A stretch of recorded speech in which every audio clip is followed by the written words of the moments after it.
Welcome to the Influence Experiment, where we seek to explore the art and the science of building influential capacity. Every month, we want to raise thought-provoking ideas of how you can be an investor of the influence you carry. If you're ready to journey with us, then it's time to experiment. Hey everyone, welcome back to another episode of the Influence Experiment as we continue to learn how to invest our influence well. Well, today we are talking about the followership of leadership. Yes, you heard me right, the followership of leadership. We talk a big game of what leadership is and how we ought to lead the charge of our teams, organizations, and families, which is absolutely true and absolutely needed. But as we grow in our leadership, sometimes we lose sight of the fact that we are still called to be a follower. We lose sight of how we are supposed to not just lead, but also keep learning, and even those that we manage learn from them from time to time. Crazy idea.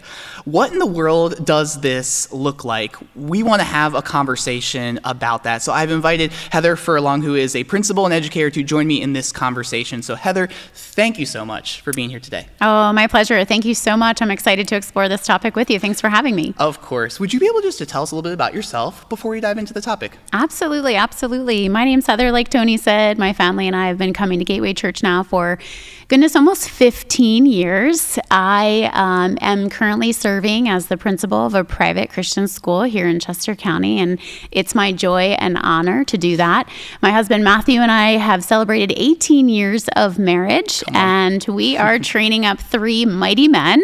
We've got Maxwell, who's 8, Heath is 12, and Miles is 16 years old. And I have the delight of having Miles in the youth group with me, and so that's awesome. And Heath is how far away from youth group? He's actually getting started this year as well, too. He just started 7th grade. That is wild. I know. I love that. Yeah. So good. And so how long have you been a principal? Yeah, so education, children has always been my passion. I feel like it's my talent gifted to me from the Lord. And so I've always been connected with children in some capacity. Currently, I've been serving as a teacher at this school for almost 10 years. Wow. I switched classrooms a couple of times and was able to use my gifts with the littlest in kindergarten all the way up through the pre-middle school age of 5th grade. Currently, I'm in the administrative hot seat, as I like to call it sometimes. This is my 2nd year headed into there. Wow. And it's just been a joy. I graduated from college and was blessed with an opportunity to teach right out of school, and then traveled around a little bit as life brought me to different places and mixed up with different individuals before I was able to meet Matt. I dabbled in some early childhood education as well, kind of balanced the education component with the business side of learning and growing too. So a little mixed bag, and currently at the seat of the principal role and loving it. Wow. Yes. You have gone through the gamut of different job experiences within educating to all the way from elementary school down to being a principal. Kind of wild. Yeah. And what I love about then specifically the fact that you've had this gamut of experiences is that you, through this topic of the followership of leadership, you can speak to both of the hats, where there's been a very explicit follower to a very explicit leader as like a principal, and even how do both of those following and leading go to hand in hand together. So I'm really excited to dive into this with you. So again, when I say the followership of leadership, many can maybe raise an eyebrow at that, of like, what does that even mean? Maybe someone's never heard that term before. So would you be able to break it down for us? What would you say is your definition or understanding of the followership of leadership? Absolutely. I love that. I actually encourage our listeners to really think about that phrase for a second, because first of all, it can be a tongue twister. No pressure there. Followership of leadership. Kind of need to say it slowly. But it's just a fascinating opportunity to really explore 2 important roles. For me, as I was diving into this theme, it's based biblically. God calls us to be followers of him first, and then to be his disciples and lead others to him. So there's twofold in our relationship with Christ alone. For me, defining the followership of leadership really stems from the reciprocity of the relationship reciprocal process is what I have kind of been running through my mind as I dive into this and really focus through what we're talking about here. The desire and willingness to follow and also be followed. So a reciprocal process to step into both of those roles. It requires active participation. As we know, leaders need followers and followers need to be led.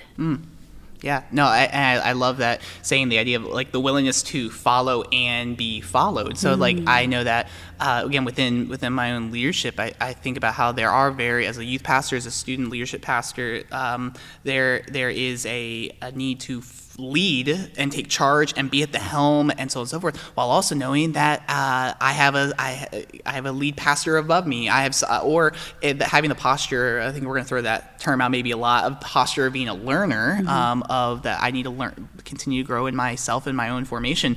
And so there's this reciprocal. I appreciate that word, process. It's a both and of being willing to follow and to be followed, knowing that if there's no one following you, you're just taking a walk in the park. Yes. And so, and you also use the word active. I can appreciate that because it is not a passive thing. It is a very active concept of where I am leading and I am following, and the followership of leadership is a very active process as we go through. And so, so what would you say then? We've made a basic understanding. What would you say is some of the difficulties of followership? Like, what makes it a difficult concept to achieve or pursue? Sure, absolutely. I'm a glass half full kind of girl, so I need to point out that when I think about something that's difficult, I like to put a spin on it and think about all the benefits and all the positive aspects of this, which I think there are so many when I think you break down these two roles specifically. But when we really get into it, there are pieces of followership that can be difficult for sure. I think when we think of leadership and followership kind of being a mirror image of one another, there are times when we're in that followership role looking towards a leader, and then as a leader, we're looking towards our followers to help determine what the next best steps are going to be. I think at the end of the day, when you're in that leadership role, it can truly be a party of one.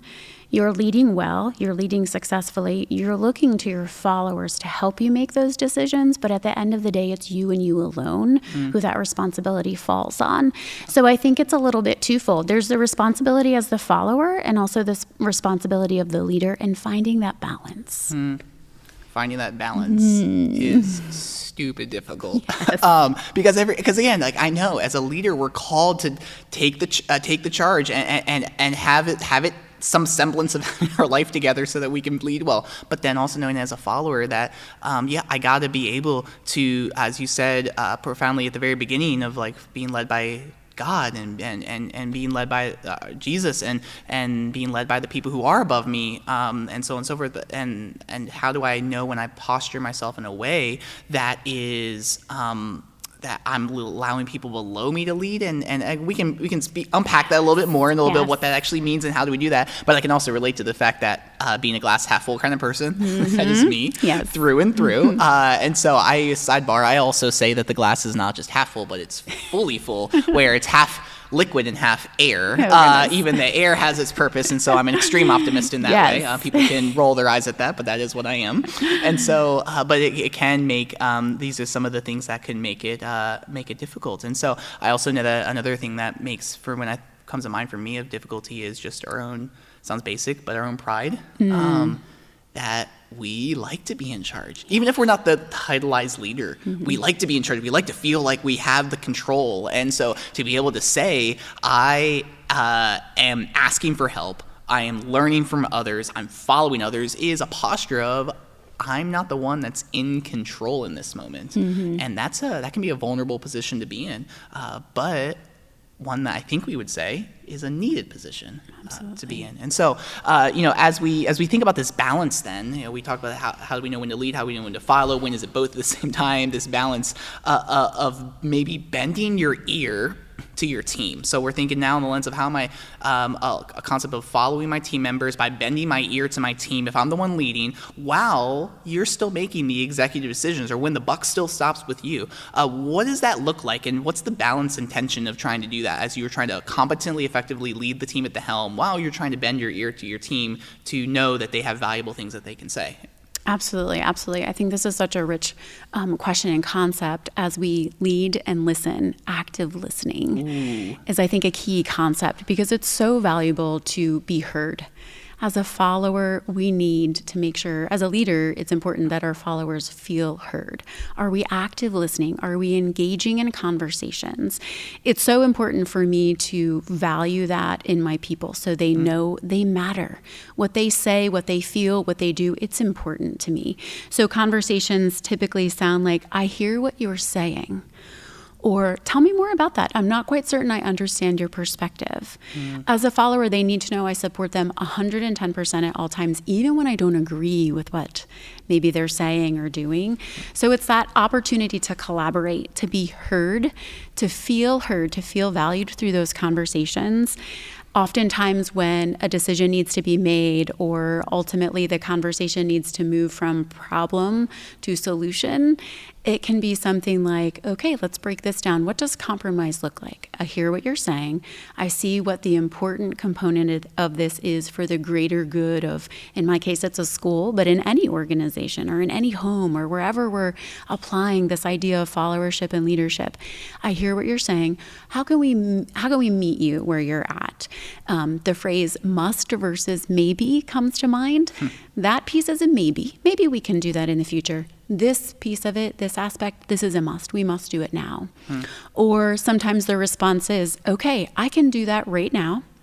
I can add this on the to-do list for 2 weeks. And that piece, that's going to go on the wish list. And just revisiting those conversations. Again, the active listening is so imperative to the success of both of these roles. Well, I love the phrase active listening, or the concept of active listening. Something that I'm continually trying to grow in myself, while knowing that is such an integral part of what it means to, as you said, bending your ear to your team members or showing value and honor towards them, and really trying to listen between the words. As another concept within active listening is like sometimes when we're processing with a team member, they'll be saying something and they're responding to your question, but maybe if you're actively listening versus you are thinking about the next thing you're going to say, which we're all guilty of doing that every now and then or many times, of thinking about, okay, how am I going to rebuttal what they're going to say? Or I'm off half here and half in La La Land as I go, but like I'm listening for the in-betweens of what they're saying, how they're saying it, their body posture, the cues that they're giving is all ways of actively listening. So I love that you've actually brought this in because it's such a pivotal idea. And how we can, honestly, I mean, that's a whole podcast in of itself, is active listening. How do we do that well as a leader and then as a follower? And so thank you for speaking into that balance and to say that, but even when you said this is a maybe, this is a must, it makes me think of like different tiers of prioritization where there are things that we just need to be honest and we say, hey, great idea, but we can't do that right now. And where you are at the helm, so you get to make that, we must do this, but still showing the value, saying, I hear you. Thank you for your idea. Thank you for your contribution. Can we table this for the next meeting or the next month or the next whatever it may be? And hoping at the end of the day, we can't force how a person internalizes the conversation per se, but we can definitely do our best to show the value by the way that we actively listen and speak towards them. And so I think that's really good, the way that you speaking towards that. So another concept that comes to mind for me personally when I think about the art of followership is this idea of empowerment.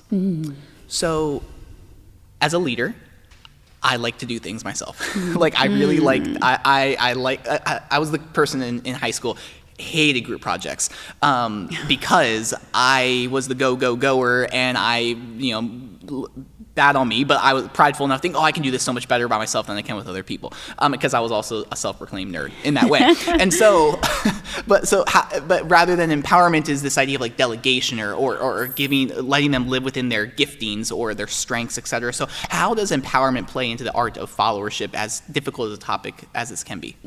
Absolutely. So important for sure. So empowerment for me is effective. An effective way to empower people is to appreciate. They kind of go hand in hand. Ultimately, when you think about a leader's day away from their task, in my mind, if I've empowered my followers successfully, they can essentially lead without me. They can follow without a leader because they've been empowered so successfully to do that.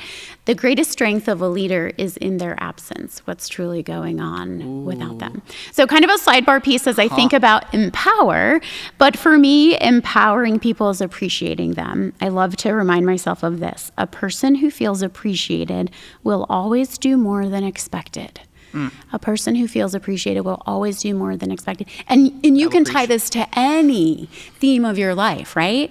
My kiddos and chores, my employees and students and families, my church family. I mean, there's so many ways. The power of appreciation just speaks volumes in our world. So for me, time and time again, people that feel appreciated will do more than what's expected. There's so much promise in that. One thing, and I think I open this up a little bit later on, so I don't want to jump the gun, but love language in the workplace.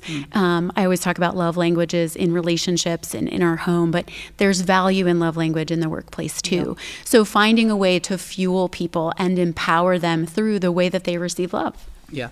Wow, you honestly just dropped like two like massive like truth bombs and profound moments. So let me backtrack here for a second. Please Number do. one, you said, you're gonna have to help me with this one. That you said that one of the greatest traits of a leader about their absence. Repeat that thought again. Oh goodness, yeah. So the absence of a leader. If I lead well, my followers should be able to do that without my presence there. Man. Right? Kind of the behind the scenes of leadership. If you're an effective leader, your people can essentially follow without you. Man. Yeah. And that's humbling. Because like I've heard it said, now obviously we can't, the pendulum can be swung to abdication, sure. right? Where we just step away from our responsibilities and laziness or, whatever it may be. Reading between the lines of what you're saying, we're not saying abdication. We're empowering them to the point where they can do it without you. That's humbling. And I think I could say that, within leadership, we've heard the phrase, you're working yourself out of a job. You can say that tongue in cheek, but the idea that like we are like as leaders, if it will sink if we're not present, I don't think we're doing it right. Yes. And so I think that what you just said was huge. And when we think about the overarching concept of empowerment, how am I empowering them to the point where they can do this without me? Right. And they're not following me, like they're following not me as a person, but my ideal, my style of leadership, or they're following like the vision that you set in place, but they're not following you, the person. Now ultimately, and obviously we're going to be following the person of Jesus as we go. Amen. But I just think that's so good. The second thing you said that was so good, which was a person feels a person who feels appreciated will always do more than expected. Yeah. That hits really hard for me because I can relate so much with that. Right. Like just in a very basic sense of like thinking about being at the home with my wife Mary Beth. Like if I feel appreciated in the home, like I'm gonna want to do the dishes like not all the time, but like I'm gonna want to do the dishes more. I'm gonna want to keep the house cleaner. I'm gonna want to show up when I say I show up at the end of a work day or something like that. Versus if there's a lack of appreciation, that tension rises quite quickly. If I'm being honest, right? For sure. And I think that's a human thing. It's a sin thing that we all, our sense of entitlement rises within us, or if we don't feel appreciated. But I think that's super profound to say that a person who feels more appreciated will do more than expected. Yeah. And how do we take that into the workspace? It belongs there too, for sure. Let me double back with a fun story for you. I love literature. I love to read. And when I was in the 5th grade classroom, we read a book called Flying Solo. And it's ultimately a story of how a classroom of 5th grade students gets left alone for the day. And you can imagine all that has to transpire for that to happen. But as I read it to my class, they were so excited about this book and this story of students essentially teacherless for a day. And so after we finished it, the challenge was, Mrs. Furlong, can you please leave us? Let us do it. Let us do it. Let us do it. So the idea of followers truly desiring to show the leader, we can do it without you. You've trained us up so well.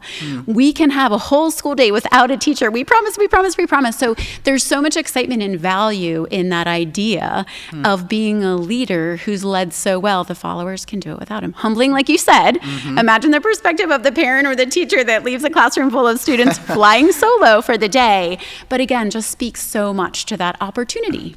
And I think it's stretching for the students in that moment. It's stretching for you as an individual to step away. It's stretching for maybe even the parents when they hear that a teacher stepped away from the classroom and the element of trust. Yeah. But and so it's stretching all around. And I think that again, we need to be putting ourselves in spaces where yes, we lead well, but then we also can step away to let the people who are following, or excuse me, the people that are following us shine and grow and be called up into their talents and their giftings while being called out in the way of accountability. You know, there's a space and opportunity that when they've done something and maybe you did step away, you talk about it afterwards. How'd it go? What happened? How do we improve? And there's this sense of accountability that's still there as the person at the helm. And so I think that is even this idea of being called up into giftings and your strengths and being called out by way of accountability is a needed piece of empowerment. And so no, that's so good. I love that so much. All right, so another concept then of followership. Let's keep unpacking this, going deeper and deeper here. Presence. How does presence, we can think so many different ways when this word is thrown out, but what do you think when you think about how does presence play into the art of followership? Sure. We just talked about active listening, active participation, I think goes hand in hand as a really necessary skill for the success of both followership and leadership. The commitment speaks volumes when you truly come alongside and do life together, no matter what it is. It says, I'm here, I care, you matter. Proverbs 6, God says, work at it with all of your heart as if working for the Lord and not for man. And so just the simple reminder, it doesn't matter how minimal the skill or how sort of horrific the chore might be, we're working for the Lord and not just for man. So that perspective of being active in all ways and truly coming alongside and showing as you lead, I can do this with you. I can do this for you. I can do this with you. I am active and present. No, that's really good. I think that you actually just triggered a thought of like, I can do this for you, I can do this with you. Let me ask you this question. What does as we are present, there's moments that we want to say, oh, like, let me help you, and let me like almost take this from you, not from you, but like making sure it's a level of standard of excellence to get to be done versus let me just watch you. And if you mess up a little bit, that's okay, and we can keep, but like, how do we find a balance of, so it seems like an impossible question almost, but like finding a balance between doing something for them versus doing something truly with them and letting them run with stuff and is subject potentially to fail at times. Oh, absolutely. That's a control thing that you speak to. Leaders are controlling individuals, I think, by nature, right? We're in charge. Sometimes I like to say, I'm large and I'm in charge. Step aside. We got a job to do. We're going to get it done. So it's that control piece, but ultimately you're going to continue to have a community of followers that aren't able to step out. They're not being empowered when you do it for them. It takes a special amount of patience to come alongside, really slow it down, and just chase those thoughts out of your mind of, I could do it bigger, better, faster. No. Because there's so much value in finding the patience, offering the grace, doing it alongside somebody. And that is going to be a lasting learning opportunity for them that they're going to carry through. So it might just take one time of you slowing down and coming alongside and teaching them. They're going to know that next time they're going to be able to breeze through and not need you. Whereas if you continue to do it for them, you're continuing long term to constantly do and do and do. Right. You've got to master that skill of delegation, I think. And I think in doing so, if you continue to do and do and do for them, you're empowering enablement and dependency to negative words in this particular context. And so how are we choosing to, I even resonated when you said bigger, better, faster. I'm like, I want that. But that's not the case when we're working with people and we're working with our followers or we're working with our team members who really we want to spotlight them in empowerment and in presence. And as we spotlight them, sometimes it's not bigger, better, faster. Sometimes it's smaller, not as good, or whatever the other word was. But and we have to be okay with that and working while, as we say, we do the dance every single day of empowering them while we are making sure that the needle is moving forward in excellence within our organization or within our team. So, which is a tension point, as we've already acknowledged, to keep learning how to sift through and discern. And so, so when we think about the influence experiment, the whole concept of this podcast is about finding the art and science of building influential capacity. What would you say is some of the science, some of the objective truth behind the followership of leadership, and then maybe some of the art, the subjective, individual, personal expression behind the followership of leadership? What would you say to that? Absolutely. So when we break down the science of followership of leadership, I think we get to kind of the black and white aspects of it. You have a leader, you have a follower, each has a job, each has a role. We need both parties for the team to be successful. There's no I in team.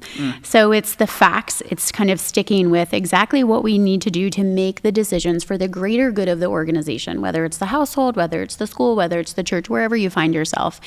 When I think of art, I think a little bit more of the emotional side, the feeling side, the process, the matters of the heart, and really dissecting the followership of leadership to recognize it as the group work, the active listening, the active participation, the affirmation that's needed, so that the opportunities to kind of create, I mean, when we think of art, we think of creating, we think of molding. There's so many pieces that go into that from this perspective when you think of followers and leaders in the working together in the greater good. They need time to create and mold without the rigidness of the decision making and the kind of facts that they're presented with. Just the opportunity to kind of try again, see what's going to work. Oh, this didn't work, let's try again. That kind of idea. I think that those are both accurate things to say, speaking towards the science and the art. Another concept that comes to mind for me when I think about science is just, objective truth, I think, is that we must be a lifelong learner. Is that we have to be willing to say, like, the moment that I stop learning, I stop growing in my leadership, and to acknowledge that, and again, to say that we've never arrived. I know that, we can say that we can identify someone as an expert in a topic, but just because they're an expert doesn't mean that they don't stop learning in that particular field or topic. And so how are we continuing to be a lifelong learner? Is that the followership of leadership objectively says you need to be a lifelong learner. And again, I've said this word already multiple times, but that's a humbling posture to put yourself in, that I'm continuing to learn while knowing that the how you do it, the art of it, is very subjective. And there are, like, some people are really, really big into studying, reading books, and some people are really, really big into watching, listening to podcasts or TED Talks or, other things of that nature, where there's so many different ways in which you can apply yourself and learn, and how your brain is oriented, your personality is wired, of how we can learn as an individual. And so I think that those are all really accurate things to kind of speak towards the concept of the art and the science. And so let's kind of shift gears just a smidge. What does the followership of leadership look like in a family context? Yeah, I love this. I love just thinking through my own family unit currently at home, like I mentioned, with 3 boys, and training them up to be mighty men for God's kingdom and glory. The different seasons we find ourselves in, raising children from infancy and toddlerhood to now the teenage years. So fascinating to think of the ability to lead with my husband, with Christ at the center of our marriage and our home, and also follow. I follow Christ. I follow my spouse.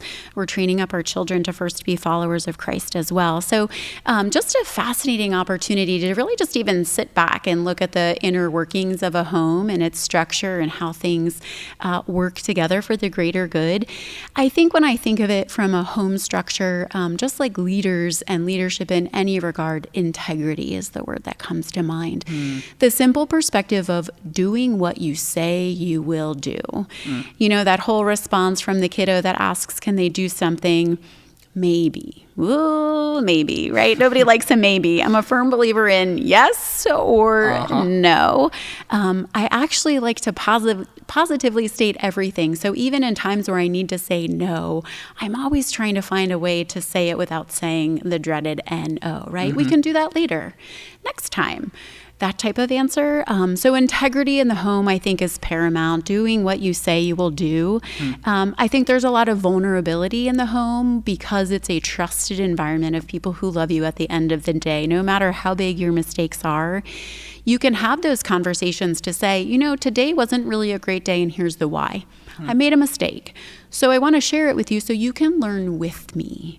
It's really kind of exposing yourself in your own family structure where you truly love one another in a safe place to allow the conversation of, without necessarily naming it, followership and leadership, you can share those components of what it was like to be a leader who maybe made a mistake, but also can put yourself in that follower role and how you learned from it. And that kind of delicate balance. Of course, having those conversations with an 8-year-old and a 16-year-old, of course, look very, very different. Very different. But just that environment of vulnerability, integrity, and just the conversation so that they can see it as an opportunity to grow into who God calls them to be as well. Well, and I love those 3 words that you just used there of conversation, vulnerability, and integrity to ask ourselves the raw question, how am I doing those things in my own home? Whether with you listening, whether you are a wife, whether you're a husband, whether you are a teenager, whether you are a grandparent, whether you are single, within the home that you reside in, are you someone who can be conversational, someone who is vulnerable, and someone who's a person of integrity? I think back to years ago, actually, when I was at my home church in Maryland, and we were looking for a new pastor, and there was a church-wide kind of Q&A time frame, and the whole family was there, the pastor, and the son actually got up to share something specifically, and what he shared with him was with the congregation that was present. He said, like, hey, I want you guys to know, this was a teenager also, it was like a 15-year-old. He said, like, I want you guys to know that, like, what you see here at the church is what you will also see in the home. He is a person of consistency and integrity, and that and what is so beautiful to me hearing that, my teenage brain, when I heard that, was like, wow, like that's what followership is. It's like in the home you are a person of consistency and you're a person of integrity. And I know about now, skipping to even to present, being married to Mary Beth for almost 5 years now, like I love following her. Like I love, like she's such a smart person, way smarter than me, but like I love, like she's right so often, and I get to dialogue with her and process with her, and she gets to like tell me I'm being like dumb and call me out, like, and it's so good at times, and knowing that there's this like mutuality of like leadership in our home, of like there's moments that I'm following her and there's moments that she's following me, and it's like it's just the beauty of I would like to say godly marriage, where there's this followership of leadership and a mutual submission to each other as we follow Christ, and so just I think it's so when we think about our own personal leadership, how well are we doing? And I think an answer comes from how are we doing in our home. Yes. Which is really humbling. Yeah. And so we can keep talking about that all day long. Oh, for sure. But so, as we think about the followership, is not just it's not just following people below you, quote unquote below you. It is following people above you. And so what traits should be pursued that enables good followership above you? So now we actually are talking about the leaders that we are called to submit to above us, follow above us. Like what traits should we be pursuing in followership in that way? Absolutely. I think some of the traits that we've outlined already, as far as the active participation, the active listening, we want to make sure that kind of goes no matter what position we're in, whether we're the follower or the leader, that there's some active participation on all levels. I think the passion speaks volumes. You've got to have a leader who's passionate about the greater cause, whatever that greater cause may be. When there's excitement, passion, I often like to remind my team of people right now, this isn't a job, but a passion. We're here to serve the Lord in everything we do. We're not working for man, we're working for Christ.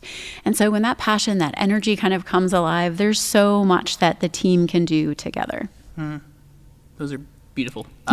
And so to know that is it's also, again, it's an intentional pursuit. I think that a phrase that comes to mind, even when I said the word intentional, is that intentionality is an avenue to fruitfulness, and how the way that we are intentional will produce these fruits of traits that we are striving after. And it takes every fiber in who we are to not let the selfishness, the pride, the ego, the laziness, the jealousy, whatever, like it takes a lot. Because I know, speaking for myself, I'm a prideful person, and I have to be willing to, again, submit myself to leadership above me, whether it's the person of Jesus, whether it's my church here at Gateway, whatever that place of I need to put myself in this followership position. It is a humbling one, and there is intentionality, but I will say when there is intentionality, there is an avenue to a fruitful life, and then how we can also then model that below us to the people that we are leading. And so, but speaking of following Christ, Paul himself, Apostle Paul, wrote in 1 Corinthians 11:1, "Follow me as I follow Christ." Super bold statement that Paul makes. Follow me as I follow Christ. What does this mean for you as a Jesus follower and to those who ascribe to Christianity? Yes. Yeah, it's powerful for sure. It's bold. Follow me as I follow Christ, right? It kind of removes us from that whole idea of follow Christ, period. That's what we're supposed to do. Paul's pretty bold in that statement to follow me. For me, it's all about the idea of imitating, right? I'm following Christ, and I'm so excited, so passionate, so just kind of charged up to do that. I want to be the model for you. I want you to really thirst and hunger after him as well. And so in that boldness, I think is also that humbleness to recognize it's all about following Christ. I think there's some basic components too. As an educator, my mind goes to how to explain this for children to understand, and the concept of following the golden rule, treating others as you want to be treated, kind of some basic principles that are infused in that whole idea of imitating Christ and seeking him first and always. That's really good. I think that you spoke to something really makes sense as an educator. This will come to mind, but how do you fit it to your context, to your audience? Speaking towards a teenager is different than an elementary school student to speaking to an adult, to an elderly person, to fill in the blank. And so speaking toward your specific context we need to have forward thinking. That's another place where some of the active listening and active participation, as you've already mentioned, comes very tactfully into play when we think about who's our audience in which we are communicating to. Follow me as I follow Christ. And so, very, very well said. So, something we've alluded to, let's kind of speak maybe more directly towards it now, the personalities. So there's a large gamut of 1,000,005 personalities of how we, the people that we come in contact with every day. And so how does knowing the personalities of your family members, your teammates, etc., play into the arts of followership? That's really exciting for me. I think it's pretty fascinating when you think of God created each of us unique in his image. We are all unique, and there's only one of us. And so it's that unique opportunity to get to know his people and their personalities and how they're wired. I want to know, thinking about what we were talking earlier, when we don't have control of a situation and we're trying to delegate and we're trying to train up our people and teach them and model for them, I need to know their personality in order to be successful in how they're going to learn. Are they visual? Are they auditory? Do they need me to show them? Do they need to touch it? Do I need to step aside and let them sit here and kind of walk them through it? So understanding their personality is key to helping them find their greatest success as well too. It's such a popular conversation, I feel like now, especially with the Enneagram numbers and personality tests and traits and nurture and nature and all of these kinds of fascinating discussions. It's truly based in godly perspective of him being the creator of each of us, and finding those strengths to really hone in and recognize our team. I think it speaks to the collaboration that's able to grow when we know each other, when we know the strengths and weaknesses. Everybody has them. We're not perfect. And so I think you can build your team to a higher level when you recognize the strengths that people bring to the table and also the weaknesses, so that others can kind of fill in where people might fall short. I think that's also a sign of a really strong leader and follower, is knowing my own personal strengths and weaknesses. Being able to offer that up and say, this isn't my strength, but there's this thing called predetermined yes, little plug there. It's not my strength, but I'm willing to give it a try. Are you willing to come alongside me and help grow me in this way? And I think that's the dance, again, that reciprocity that we talk about of this relationship and partnership is truly recognizing what each person brings to the table and then how to foster it. and acknowledging what people bring to the table is another element of intentionality as well, where someone who is more of a task-driven person versus someone who's a little bit more of a people-driven person, we're going to try to put them more in their fit, in their shape of how they're wired and what's natural for them, knowing that we're going to try to push people out of their comfort zone for sure, but we want to put people where they are passionate. And so there's a phrase that goes of like you're trying to get like the right people on the bus on the right seat on the bus. Yes. And this idea that we're not just going to like hire people willy-nilly, and we're not just going to like throw tasks at people. Like, we're going to try to be methodical in the way that we position our team to succeed, and that person to succeed as well. And so knowing their personality, I'm not saying that if you're listening, I'm not saying you have to go and study up on the Enneagram through and through, or the DISC personality test, the Myers-Briggs personality test, though you totally can. And I encourage it because I love them and I nerd out over those things. However, you don't need to, but just having intentional conversations about the individual, just sitting down with them and asking them simple questions like, hey, like, what do you need to succeed? Like, are you someone who likes to think things out loud, or are you someone who needs time by yourself just to process an idea before we talk about it? Even a question as simple as that, that is based in personality, and yet it's just a question. Absolutely. But it's an intentional one to ask people. And there are many other questions of that nature. Is what being with people, does that bring you alive or does that drain you? Right. Sitting down at your desk for 4 hours every single day, does that bring you alive or does that drain? Yes. And different things of that nature, to be intentional with our team members of what brings them alive, what fills their tank versus what drains their tank. And to be intentional about that is a huge part of effective followership. Absolutely. To lead them well. And so. Yeah, I think this speaks to the home environment as well, too. When you think about yourself and Mary Beth, or anybody and their spouse, parent-child relationships as well, too, we all recognize what we bring to the table.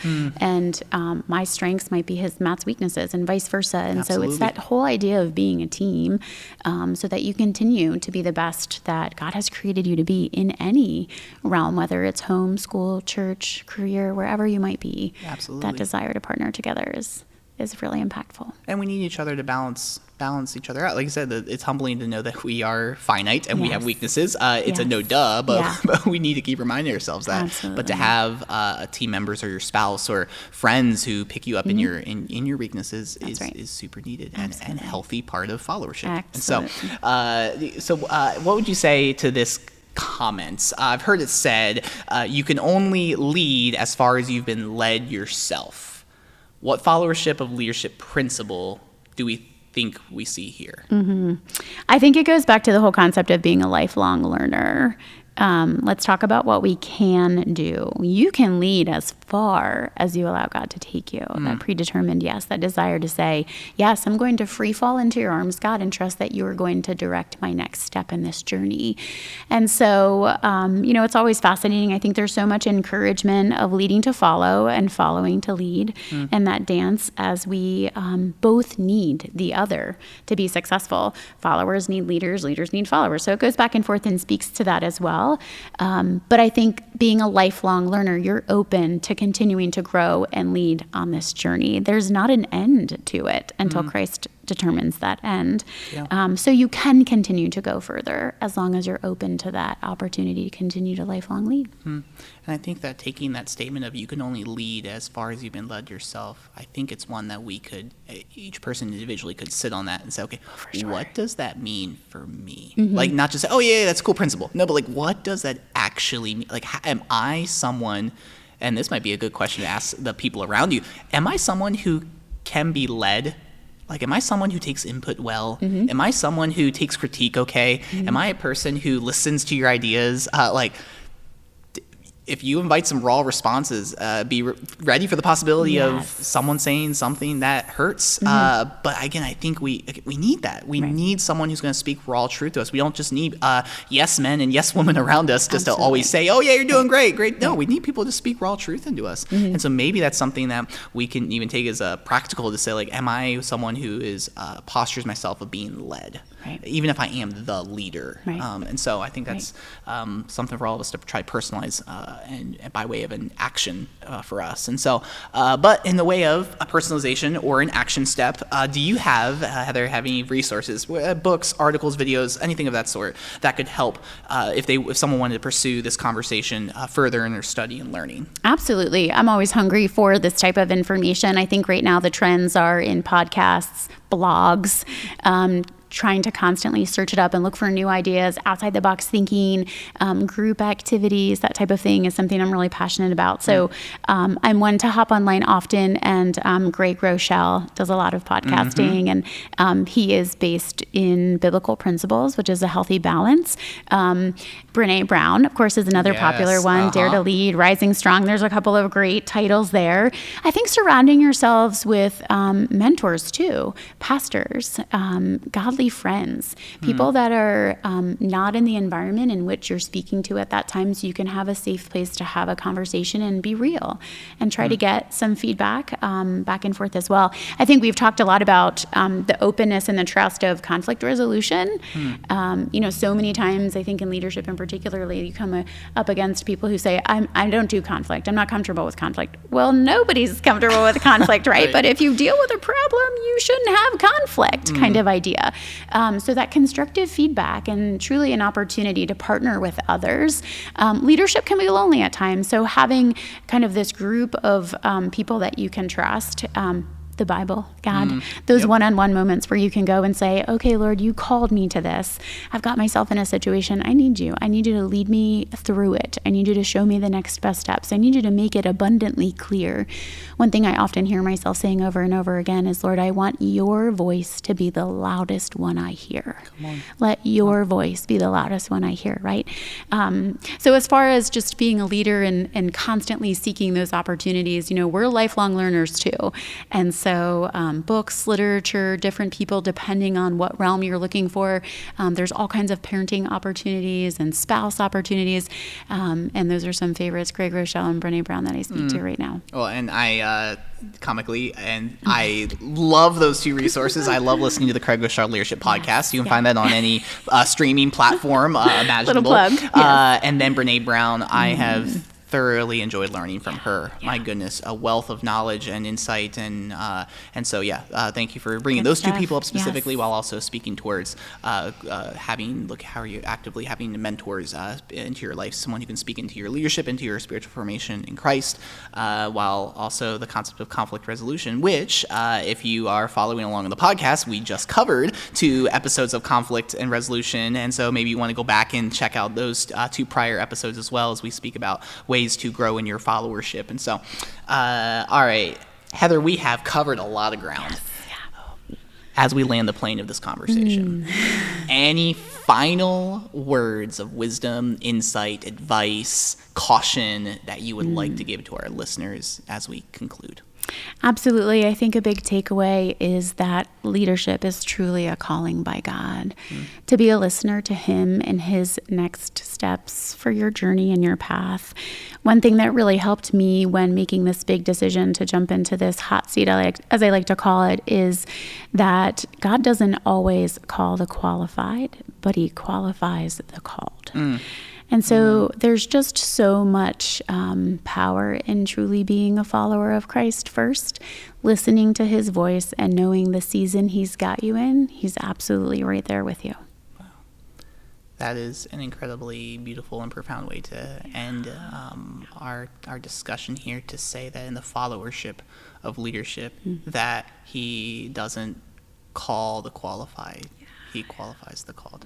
Amen. That's that's a great way to end. I honestly don't even have anything else to say, which is great, because we're done. Hey, thank you so much for this opportunity. I really appreciate it. Oh my goodness, Heather, thank you. No, my goodness, thank you, because, again, part of the reason why I wanted to invite you onto this podcast is because in my 4 years of knowing your family, it's been so cool to see, again, the different hats from educator in schools to helping out in Kidman here at Gateway to watching you be a mom to your sons and watching all the different hats in which you lead is a really some days you probably feel like you're failing and you're like, but I can see and sense how like you are really trying to do this with excellence.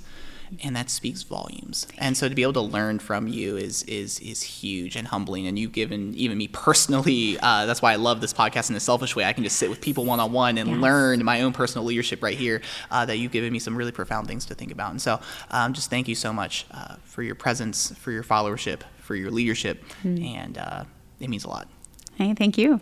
My pleasure. And if you are enjoying what you're listening to and you're liking what you're hearing, would you be willing to give us a rating, hit the share button wherever you consume the content? And we hope that you will join us next time as we continue to explore the art and science of building influential capacity. Catch you next time.